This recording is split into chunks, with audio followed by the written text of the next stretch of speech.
mighty homes in DC.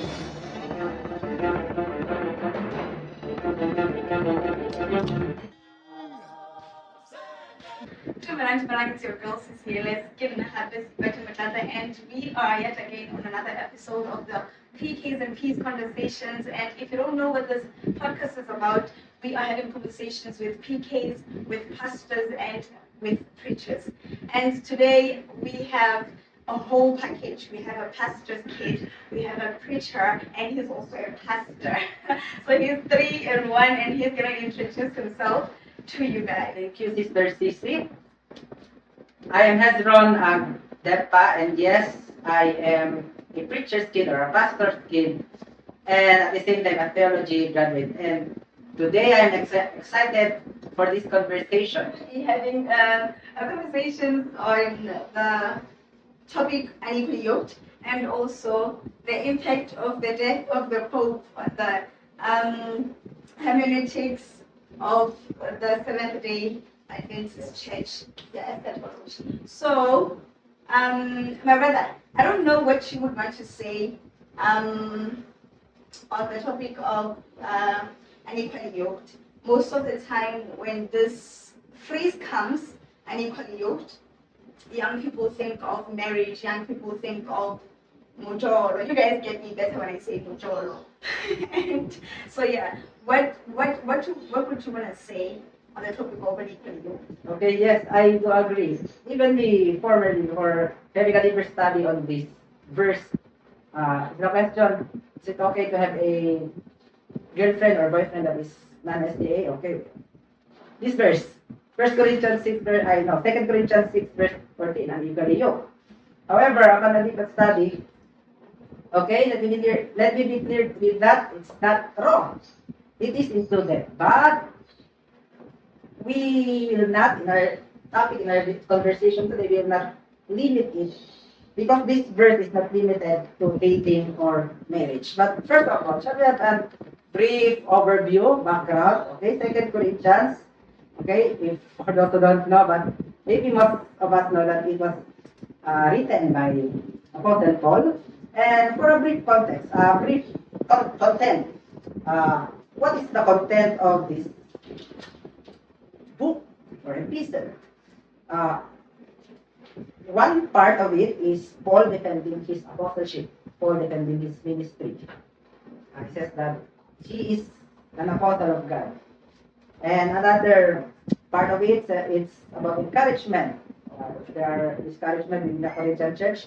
And there's also admonitions, or in other words, strong counsels. And I believe, 2 Corinthians chapter 6, verse 14 and 11 to 18, it's an admonition. Because the outline of 11, verse 11 to 18 of this chapter, it is a calling to be holy. So, what's your idea on these verses or this unequally yoked? Okay. Thank you very much for trying to give us the background of the book and also what the verse is actually about. I like that he mentioned that it is not limited only to marriages and mojolo and just as we normally go about it, but he is trying to show us that it actually has a broader aspect. Yes. And now, I don't know, but if you have anything to say before we move, you can say it now or forever. Hold your peace. Okay, so with the verse that he mentioned, 2 Corinthians chapter 6, verse 14 of it says, "Don't become partners with those who do not believe. For what partnership is there between righteousness and lawlessness? Or what fellowship does light have with darkness?" So, like he said, it does not only have to do with what we have limited to. It is broader than that. And I think what I would want us to talk about right now is the relationship that we have between the church and other things that are not church related. Talk about the UN, for an example. Yeah.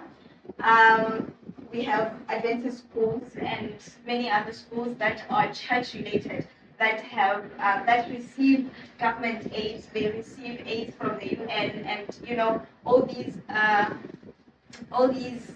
other organizations that are not religious based. So connecting with what you just said, the principle in 2 Corinthians chapter 6 verse 14. What would you say about that? Okay, before I will dive into the question, I would like to have first a brief background of the unequal yoke. So it has a background in the Old Testament, unequal yoke. God told the Israelites not to plow the not to have the donkey and the oxen together plowing. So there is a yoke or a wooden beam that will hold them together, the necks together. Next, that will hold their necks, and then they will go to the field. So practically speaking, if they're in different size or different strength, different pace, so they would not agree. So that's one of the backgrounds of unequal yoke. In the case of Adventists having a cooperation with the government, with other denominations, I would say that it is not necessarily. First, the 2 Corinthians 6 verse 14 tells us not to be equally yoked or not to have fellowship, not to have partnership to the extent of compromising our faith. Now, if your friendship with somebody tends to compromise your faith, tends to compromise your belief, tends to have you a lower or worse character, then you should be not equally yoked with that friendship. Now, coming back to the Adventist, sorry, for the many background. We could answer actually it historically. There was a time, in the time of our pioneering days, wherein, by the way, this is written by George Knight, Lest We Forget, devotional. There was a time when the Adventists had a cooperation with this WPCU, Women's Temperance or Women's Christian Temperance Union. So this WPCU, they are promoting temperance. Temperance is in relation or it's in connection with our teachings, right? Health and temperance. However, they were Sunday keepers. Seventh-day Adventists were Sabbath keepers. So some of those pioneers said, "Oh, no. There's our Sunday keepers. We should not have fellowship. Maybe I don't know. Maybe they have quoted this, and then Romans 12 do not be conformed with this world. But this is a powerful statement. Maybe it will hurt a little." Ellen G. White said, "We are reformers, not boycotts."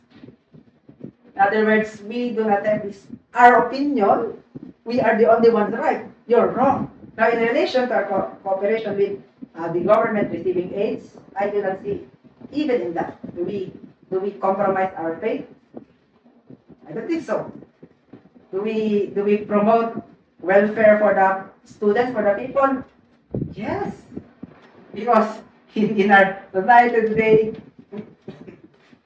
inflation, poverty, it's rampant. And granting aids or having scholarship is for their betterment, right? For their education, for their welfare. So in cooperation with these aids or in cooperation with other institutions that are not religious, or maybe religious, but there are some teachings that we do not agree with those actions that we can agree upon, that we can agree on, like helping the poor, etc., helping the students, and all good things. Although there are be some differences, we do not detach from them.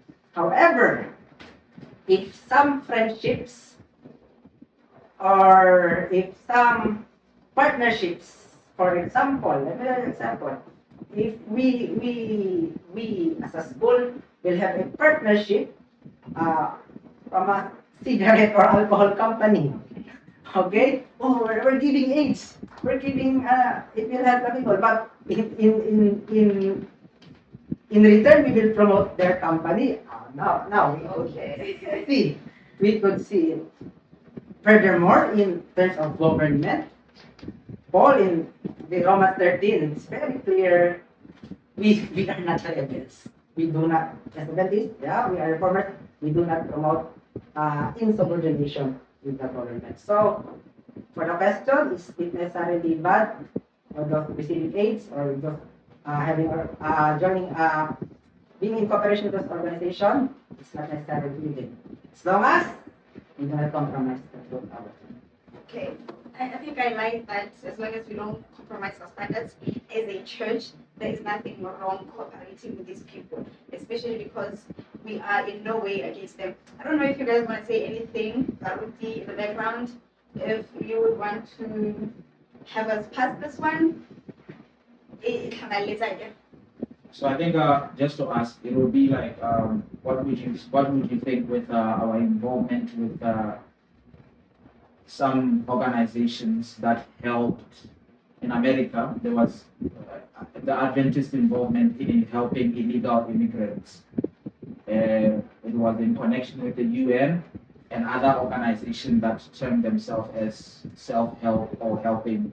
So what would you say that in that principle, is it really possible for us to be connected with the government and not somehow end up compromising the principles of God while we're doing it? I will reiterate it again. I think it's possible that we could be in cooperation with them for the good of these people. I would say we could cooperate with them. Do you think, following up your question, do you think that in most cases that the church is mixed up with the politics or governments, there is somehow a certain percentage of corruption that the church ends up being involved in, or compromise of our standards as a church or principle? No. This one is directed to you. Following up your question, do you ask that because you believe or feel like? I was just trying to clarify that is it possible for us to be in union with governments that themselves have corruption and not be corrupt? That was the real question. As a church. Yeah. That was the real question. Because now, honestly, my opinion, as long as we are in cooperation, not to kick off what you just said, but what I believe and what I understand is that as long as we have a cooperation with a corrupt institution, one way or the other, we are promoting their corruption. And even if it's hidden and no one knows about it, I feel like in closed doors, once we have cooperations with them and the discussions that we sit and have with them, we end up noticing this and that, a bit off. But because in the eyes of the nations and in the eyes of the communities, it's not very clear that there's corruption happening behind closed doors, then we somehow sometimes just get away with it. I mean, it's just me, I don't know. If no one else wants to say anything about this, we can just move. Yeah, it's I think for me, I still believe we can work with the government and not compromise, because our compromise is going to come from whether we are partaking or we are taking part in whatever wrong they are doing, or we are in any way making it seem as if we support the wrong. But if I work with the government because the government of the Philippines is maybe going somewhere to feed the poor, or to feed the the marginalized people, and then as a church we go with them. We are not supporting anything else other than this. Yes. And that's where we and them are there now yoked together. But outside of this, we don't have that kind of a relationship. And I think even last time when we were talking about the unity of church and state, this is where we are trying to say we can meet with the government, That's where we draw a line. but there's where we draw a line. We meet for a common goal, for a common cause. Beyond that common cause, no, we are not getting involved. So yeah. How do you go on that? Let's say it in this. I hear what the example you made is very much key. But now let me bring it here. Okay. Let me bring it to a point where there's money involved. The state and Adventist schools.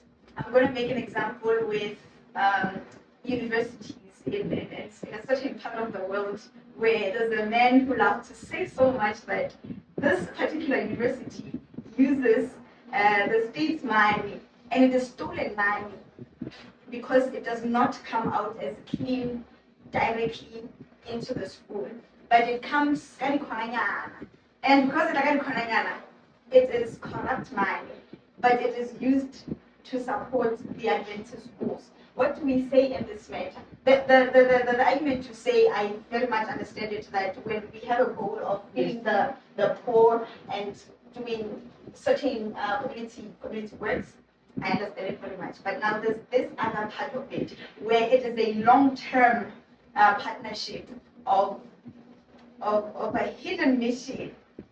I don't know if it's necessarily a hidden mission, but it is not very clear what these people have agreed upon. But for some reason, money keeps going on into the school, and yes.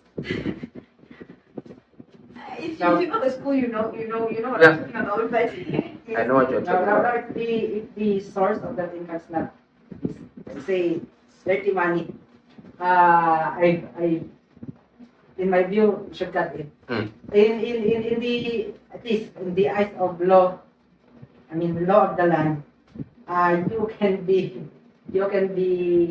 an accessory or accomplice, and that you can be part of the criminal liability if you have been you have benefited from that corrupted money. So sure, it's a very clear corrupt money, or shall we say dirty money. I would see detached with that partnership. And I just think if the good deeds is just front end, and there is the campaign in exchange for this fund for these good deeds, and then in exchange for campaign as a church. Now it's a dangerous thing. And I think if not to hurt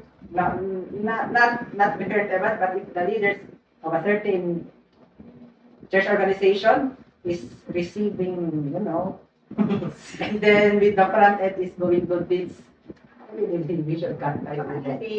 Yeah, wrong is wrong even if it's done by the church. Yes. Yeah. It is still very final. Mark. Mark 9 verse 38. Okay, it's just to drive a point that we are not the only good ones. We are not the only good ones here. Mark 9. Oh yes, Mark 9 verse 38. Going to 40 now. 41. Of course, we should have introduction with that verse. Okay, we'll go. It says, Mark chapter 9, verse 38, it says, John said to him, Teacher, we saw someone driving out demons in your name, and we tried to stop him because he wasn't following us. 39, don't stop him, Jesus said, because there is no one who will perform a miracle in my name who can soon afterwards speak evil of me.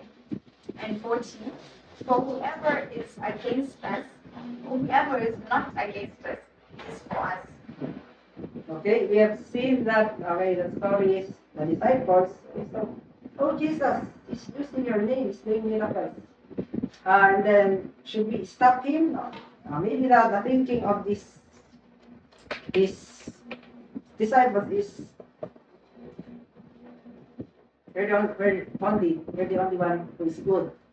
We're the only one who is disciples. So maybe they can if they were applying, we should not have ties with those people who are not with us. Now, let us not have this thinking of let us not misapply this 2 Corinthians 6 verse 14 saying that if you're not Adventist, I cannot talk to you.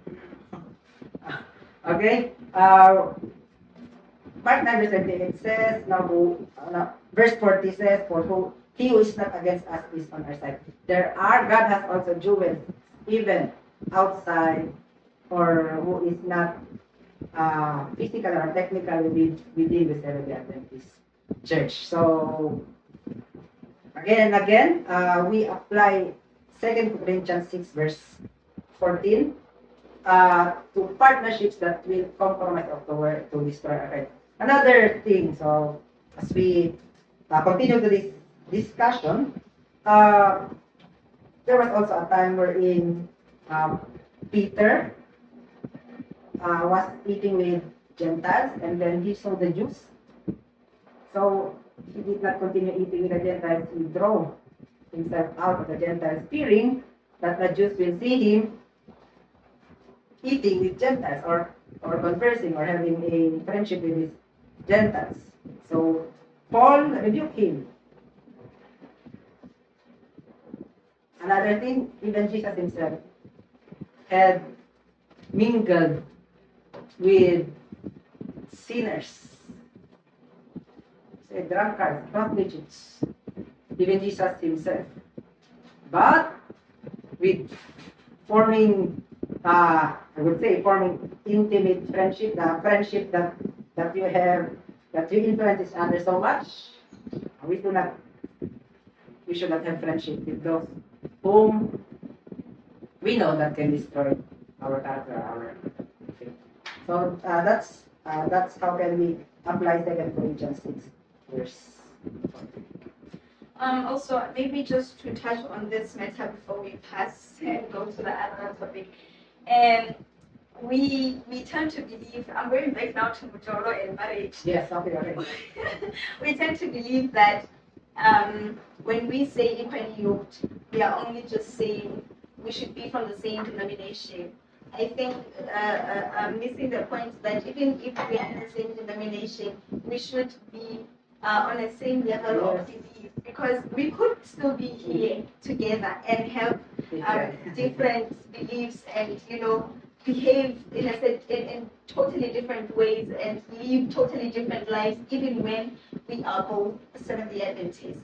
So that is just one of the other things that we had said that I wanted to point out, that even though we are all still here, we could still not agree totally on everything. Yes.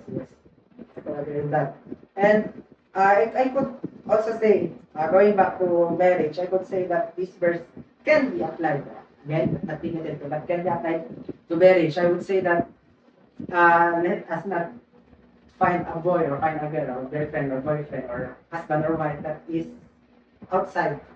I can say that from here, that let us not find someone who is outside from this Seventh-day Adventist church, even though mabait, English kind, or good person, but the fundamental beliefs and the character or values is different. So we can apply 2 Corinthians 6 verse 14.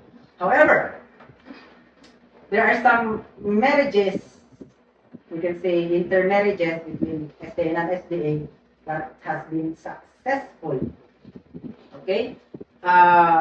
Could we say that an excuse, about this person, about this couple? I would like to quote, Bachelor, he said, it was on the mercy of God. It was on the mercy of God that the marriage has been successful, but it is never an excuse or an example that we should follow.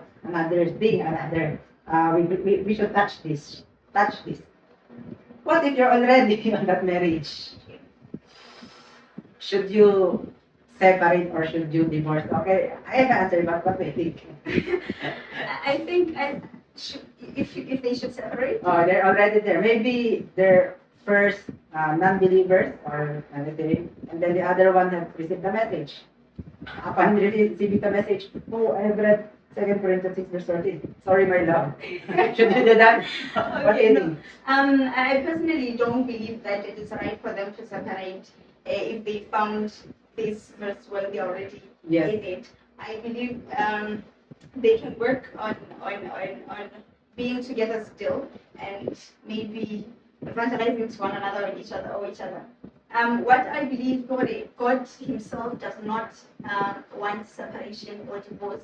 So in a case where people are finding His word when they're already in this thing, I would not encourage separation or divorce. Rather, I would encourage that the one who found the truth, let them be a perfect example and a minister to the one who is still left behind. Yes, that's also my answer. And the Bible is in line with you. Let's open our Bible in 1 Corinthians. This is the advice of Paul. Again, I have mentioned that the author or the writer of 2 Corinthians is Paul, of course, of even the 1 Corinthians. So it should be consistent. What does 1 Corinthians chapter 7, verses 12 and 13 says? 12 and 13 of it says, but I, in brackets, not the Lord, say to the rest, if any brother has an unbelieving wife and she is willing to live with him, he must not divorce her. Okay, continue. It's not our other way around. That was verse 12. Yes, the And 13. 13 of it says, and also, if any woman has an unbelieving husband and he is willing to live with her, she must not divorce her husband. Okay, so your answer is in line with this principle. So if you're already there, if husband and wife, and one became a believer and the other is not, the Bible in 1 Corinthians 7 discourages, advises not to divorce. So more thoughts about 2 Corinthians 6 verse 14. How about those, especially the ones who are in theology students? They're finding some girls in the field or and they agreed it. Okay, they will say, I will just I will date her and then eventually convert. Date to convert. What can you say about date to convert? I think dating to convert is such an extreme sport for anyone to try and play. I've seen in one of the churches back at home, this gentleman was thank you very much for bringing this up.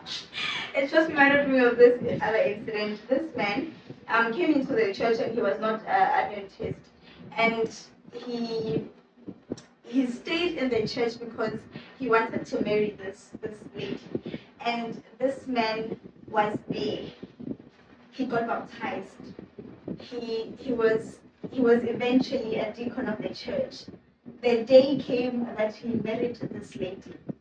After he married this lady, the Sunday after the wedding, he never showed up at church, and he went back to who he was always, whom he has always been.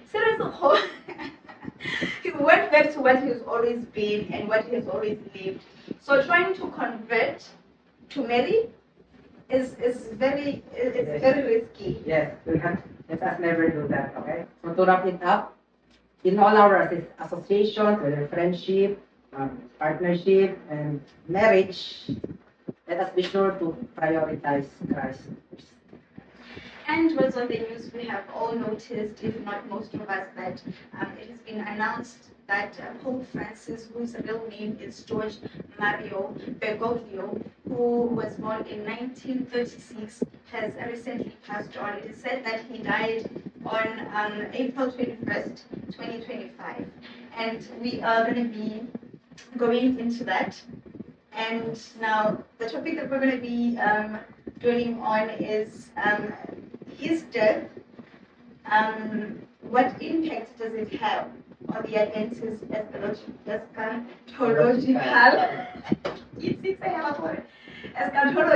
Okay, on the Adventist eschatological hermeneutics, right? So what I want us to talk about right now is how has now the death of this Pope, that we were told that he was going to be the last Pope before the end time.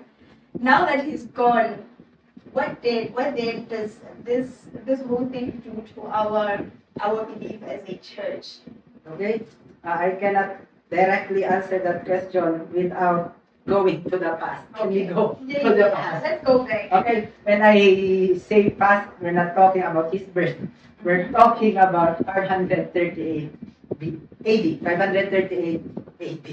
Okay, let's open our Bibles in Daniel 7 verse 25.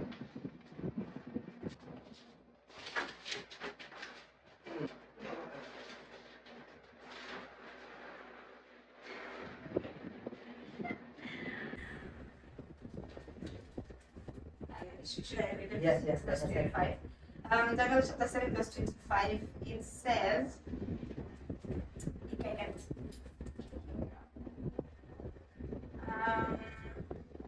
it says, he will speak words against the Most High and oppress the holy ones of the Most High. He will intend to change their religious festivals and laws, and the holy ones will be handed over to him for a times and half a time. Okay, let's focus on the times and half a time.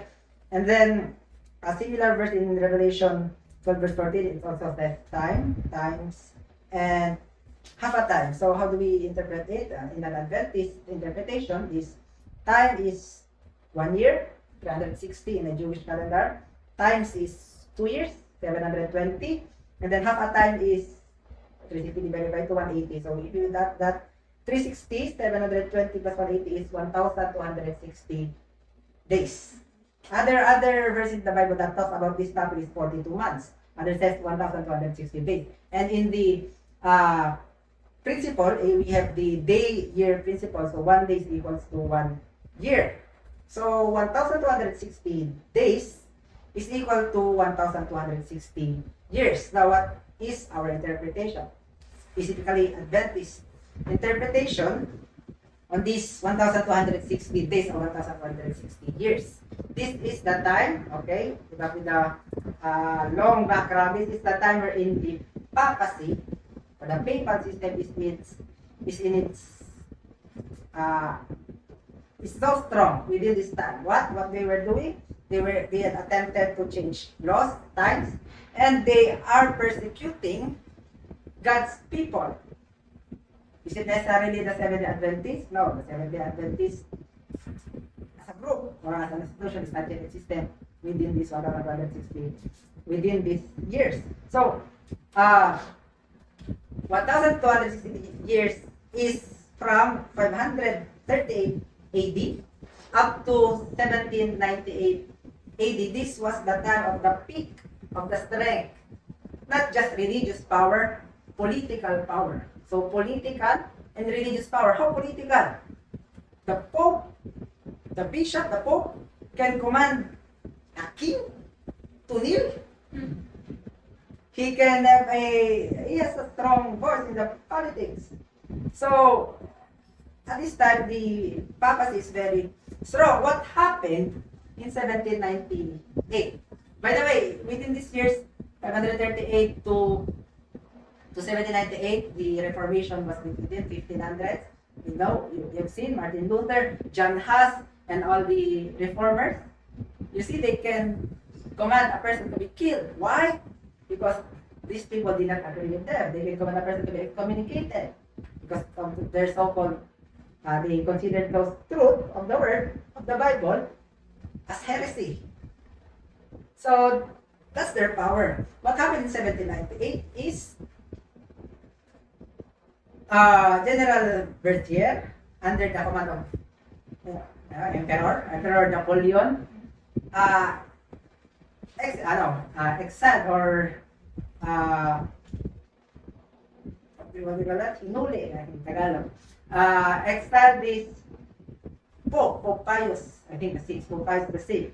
So this is in line, in our interpretation, this is in line with Revelation 13 verse 3. And I saw what he said as if it had been mortally wounded. And this deadly wound was healed. So in this phrase, mortally wounded, we interpret it as the wound or the end of the papal's power in 1798. After the next years, maybe the Pope or the papacy has its influence, but not so strong as in 528 to 1798. You know, how does this, for the long background, how does this relate with the Pope Francis? The late Pope Francis. Let us continue with the Revelation in the second part of Revelation 13 verse 3. Second phrase. And his deadly wound was healed, and all the world marveled and followed the beast. The deadly wound was healed, and if we would study carefully, we could read the commentaries. This healing is a total healing. So total restoration of power. Again, how does this relate with Pope Francis? From the beginning of his being the Pope, I think it's 2015, his advocacy until before he died was unity. Is unity bad? Of course, depends on what unity. Unity with Christ, body of Christ, good. But unity with the enemy, not good. Okay, he was using the body of Christ. He was using John 17. We pray that they may be as one. So he was quoting Bible verses to promote unity. Unity on what? Unity of the churches. And recently, Exodus, in 2022, the Orthodox and another Abrahamic religions are now making their move to unite with this church, with the papacy. So, some Adventists, not the official interpretation, not the official stand, but some Adventists interpret this as the wound being healed. Okay? Again, going back to 1798, there was a wound cut with the sword. What sword? By the truth. 1798, the Pope was exiled. And then, some interpret this unity or the term ecumenism, some interpret it as the wound being healed. And interestingly, in the videos of Pope Francis, she was saying, do you think this is a coincidence? It heals the wound in the body of Christ. That was, do you find it bothersome or good? Do you have goosebumps with it? Because the verses, the wound was healed. And in the videos, there was, this is a healing. If we unite, the churches unite, the wound in the body of Christ is healed. Healing of the wound. So, okay, what is your opinion with the healing of the wound? Hey, but also what you are saying, I hear that he's using what would make us feel better to push his mission. Yes. So whatever mission that he's having, that could not be what is right. He tries to bring it to us in a way that is going to make us feel like partnering is going to bring us a better continue life. I really don't have much to say on this, but yes. Okay, the wound was healed. So some interpret this is the fulfillment of prophecy. However, that's not official stand. But that is advocacy, unity. So it is now we could say that this is now on the process of restoring to their power. Unity under whose leadership? Obviously, it's leadership. Unity under what belief? Obviously, his belief.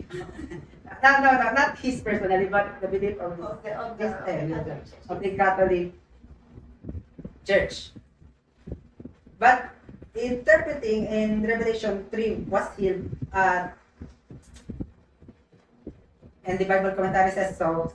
As the Bible commentary says that it is a complete restoration to power. Could we say that this was already a complete restoration to power? I would say a present, not yet. So if you would read, is Pope Francis the ultimate fulfillment of this prophecy? Ultimately, I would say no. It was not yet ultimately fulfilled. But could we say that it's on his part of the process? I believe we could say that. He's part of the process of the total healing. Because throughout the years, even after the exile of Pope Pius, years later, this system was gradually going back to power until now. Soldiers salute him. So he's a power pump with the presidents of the Philippines and the Philippines. So, but we could see that not all of the world yet has bowed down to this power. So the Bible says all of the world will worship except the few. And we believe that the Seventh-day Adventists generally are part of this few who will not worship. So how does this what does this tell us about the prophecy? Is it the ultimate fulfillment? No. Is it part? We could say. And let us be clear on this point. Do you think we are against the Pope as a person? Yes or no? Really? As an individual? Yes. No. Yeah, okay, that's right. We Adventists shouldn't be against the Pope as an individual. When the Bible speaks of the beast, the dragons, the image, we're talking about the system. We are against the system. What system? System of lies, system of belief, system of power. But we are not against Pope Benedict, Pope John Paul, and Pope Francis. We should not be angry. We should not, how do we react in his death? We should not rejoice. We should not rejoice at his death that we think we're winning. No. Because we're not against him. We're against the papacy. We're against the papal power. So that's what. So how does it affect our eschatology? Is he part? You could say yes. Is he ultimately the fulfillment? No. Is there another one? Is the next one the last one? We could not say. We could not say if the next one is the last one, but we could say they're all part of this system that we are against. Okay, so with what you just said, I'm gathering that since we are in the period of the Sedevacante, we are in a position where we are not sure whether or not there will be a next pope. But the position, the period that we are on right now, which is the Sedevacante, it says to us that there is someone who is filling up for him after his death. Yes. And then we are heading to the conclave that will be the media assumes that it will be somewhere between the 6th and the 11th of May. So this says to us that there's a high possibility that there is a succeeding Yes. pope, right? Yes. So now, I think my point saying all this is, I think I like what you just said, that we are not against an individual. Yes.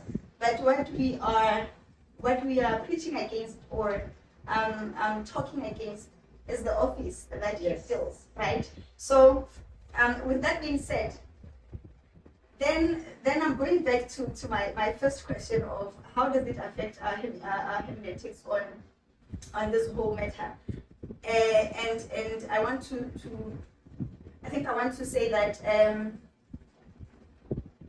we should be in a position where we understand that our calculations on the number 666 was wrong at first. And we should be in a position where we are ready to fix the calculation of the number 666. because I say this because the likes of Ralph Mayer Mm. and Dave something, I forgot the other one. They had calculated from the first pope up until the one who recently passed on, Pope Francis, and that is how they got the number 666 and concluded that he was going to be the last pope. But now Right. he died, and now we are going to have another pope. What I have no idea what they're about to tell us, right? They are probably looking into the calculations again and are probably starting over the calculations to say what did we miss. I think this is not new to the Adventist Church. This Yes, has happened before. 1844, there was a great disappointment because there were calculations that were made that were wrong. Or rather, the calculations were correct, but the event was wrong. Yes. Yeah, they misinterpreted the event. So this time around, the events are actually still coming correctly, one after the other. Yes, yes. And what we missed is the calculation of how actually do we get this, as we see in Revelation chapter 13, verse 18 of it says, and this calls for wisdom. Let one who has understanding calculate the number of the beast, because it is the number of a person, and it is 666. Okay. As far as I know, when it comes to calculations, the last calculation that we have is the 1844, the 2300 days, and after which there are no exact calculation after 1844. Very exactly the 798, 538, the 456, etc. And then the baptism. We're right on that one, but at the end of 2300 days, you mentioned that 666. So I remember my teacher in high school, Dandre, in high school, said the number 666 something to do with the complete imperfection. So 7 is perfect perfection. 666 is because it's mentioned 3 times, 666. It's the perfect incompleteness or the complete imperfection. So that's how we interpret the 666. We do not calculate it on who spoke is who. So this also refers to the system and the office, but that we cannot refer it to any individual. I think what he is saying about the 666 is the calculations that have been made wrongly back in the years that Pope Francis was going to be the last pope, and now we have finally come to the end of his ruling. He is no more. So what we were actually talking about is since he's no more, what then do we say about the calculations that we're saying that he was going to be the last one? But as he has just said, that the church believes that the 666 is just an incomplete perfection and not necessarily what individuals have been saying or claiming it to be. Because they had claimed that this man who had just recently passed on was the very number that we see in Revelation chapter 13, verse 18. Yes. So just to fix a few things there, Pope Francis is not the number.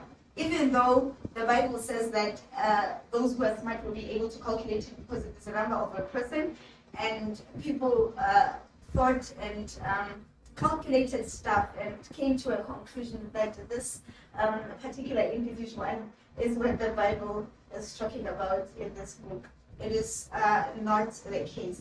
But now I want us to come to this number, and without what the church said, as we have already stated, that the church doesn't necessarily say much about this number, other than the fact that it's an incomplete perfection.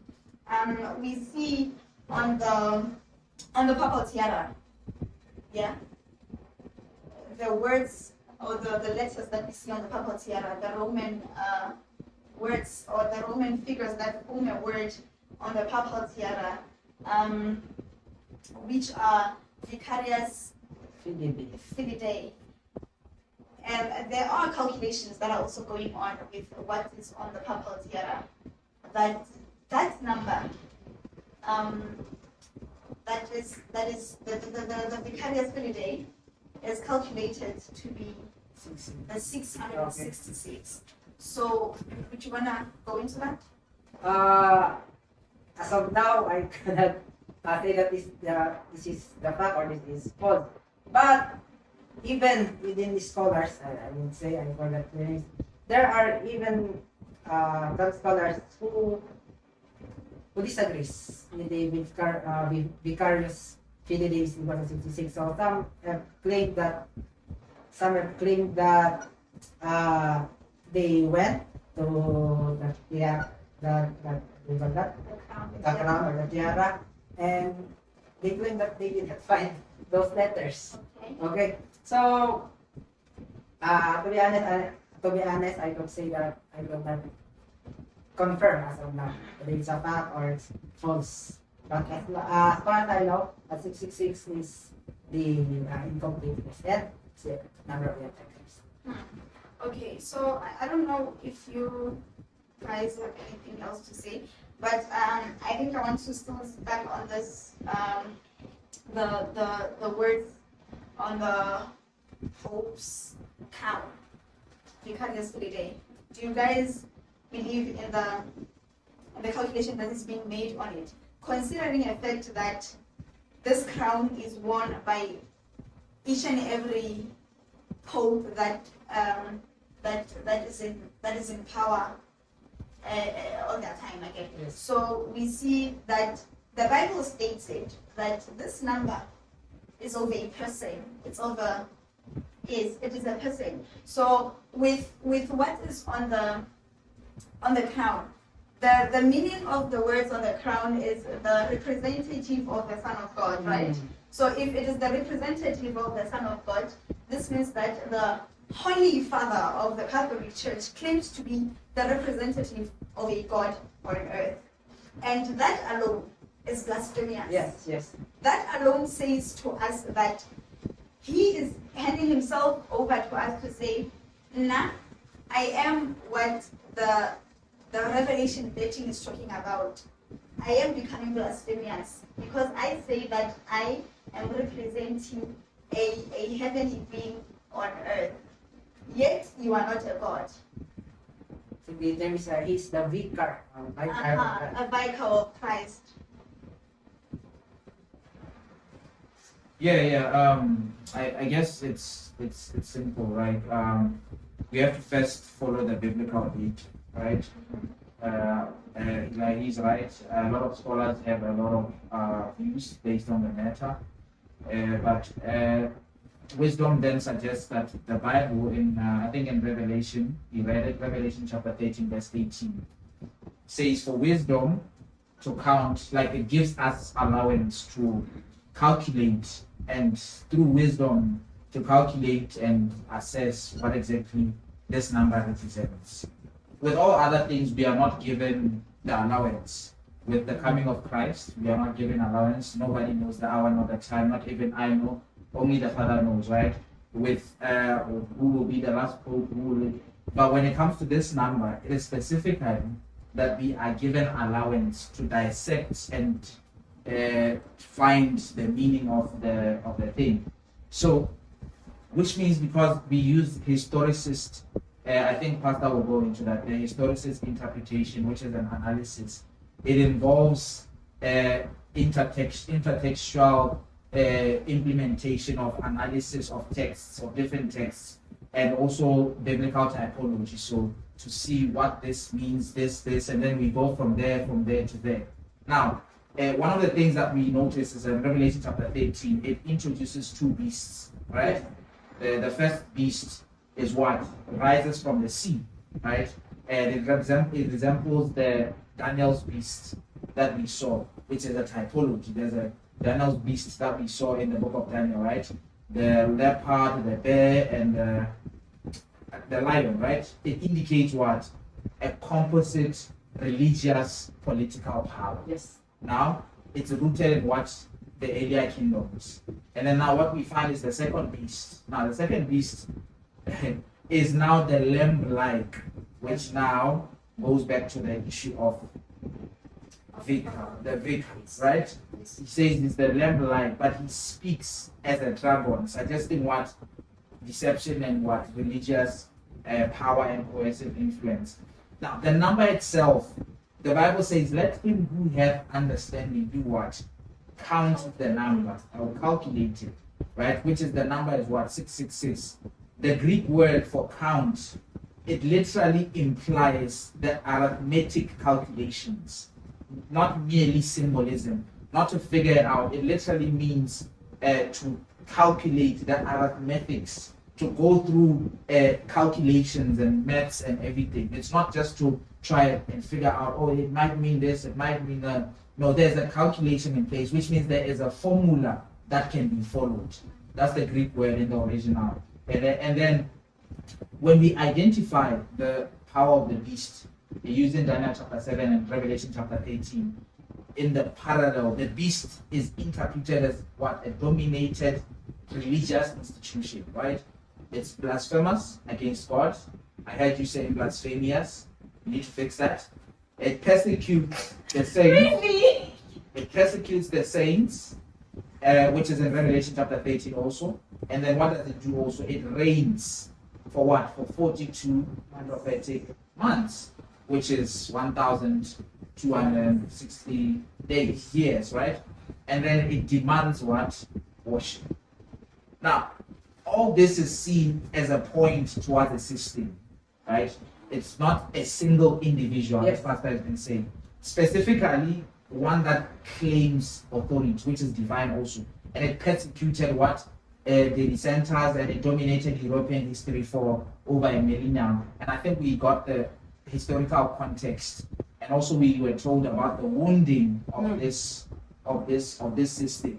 Now, historically, it is attributed to what? To religious authority, because the vicar of the Son of God, which is what? Vicarius Filii Dei, right? And then when you look at the Roman numerals within their own system, the vicarius represents 112, the Filii represents 53, the Dei it represents what? For 500 and what? 1. Altogether calculated it adds up to 666. Now, the biblical data suggests this. It makes more sense because already we have identified who the system is. Already it's the papal system. And in Revelation, in Daniel chapter 2, we are also told of the dream of Daniel, of the kingdoms that are going to come, and then the final kingdom, which is the kingdom of clay and iron, which will, act as if they are united, but they will never really be fully united, right? Because of the wounding that has them. So the number 666, it's a representation of a man-made religion, a rebellion against what? So we have to historically align ourselves with the biblical interpretation and follow the data and get to a point where we say, okay, this makes more sense. Now, the data overwhelmingly, looking at the power and the influence of the Pope, points to the office of the Pope. Overwhelming, that's what the biblical data suggests. Now, whether it is true or false, it's something left for interpretation. Okay, so with what you just said and all the interpretations that we have, the complications of the calculations, I want to ask you a question to all of you now. What best way do you guys think is the one to go with in interpreting the prophetic literature? Do you think it is is it from using the futurism, the patriotism? Preterism. What? Preterism. Preterism. And again. Preterism. Patriotism. Or historicism. I don't know if we said so far. Yes. Which best way do you think? Which way do you think it's best for us to interpret and understand prophecy? Okay, let's have first for the information everyone. Let's first have a background on these interpretations or way of interpretation, or the what? Teresa talks, the basic definition is all is in the past. So this is the attempt to counter-interpret that the Antichrist, or the little horn, the Antichrist, is not the papal system, but referring to an individual Antiochus Epiphanes. So this is the way to defend themselves. No, we're not the one. It's Antiochus Epiphanes. We were persecuting these people, just waging war. So we do not accept this interpretation. And that is, we have heard by brother that the data is not coincide, or does not interpret well to preterism or to Antiochus Epiphanes. Another is the futurism, nothing future, nothing yet happened. So in the past, nothing present, not yet. In the future, there will be literalism, literal war, and etc. So the third one is the historicism, and that's the best way we interpret the prophecy. Historicism, there are things that happened already in the past. As I was saying in preterism, everything already happened in the past, and nothing else of this prophecy will happen at present. Now, let's go to futurism. Nothing yet happened, everything will be in the future. So, and has more literal sense, literal word. But the third one, historicism, that's the best way to interpret, because the prophecies, Revelation and Daniel, has been fulfilled in the past, yet there are still prophecies in Revelation, the signs at the end of the world, or that before the second coming, that is yet to be fulfilled. So that's basically what this historicism is. And in the interpretation of the Bible, historical, biblical, we're going to that the symbolism in the Old Testament, then is aligning with the New Testament. We take the Bible as a whole. So sola scriptura, the Bible learned and taught us scriptura, the whole Bible. So what's the best way to interpret prophecies? Good answer is historicism.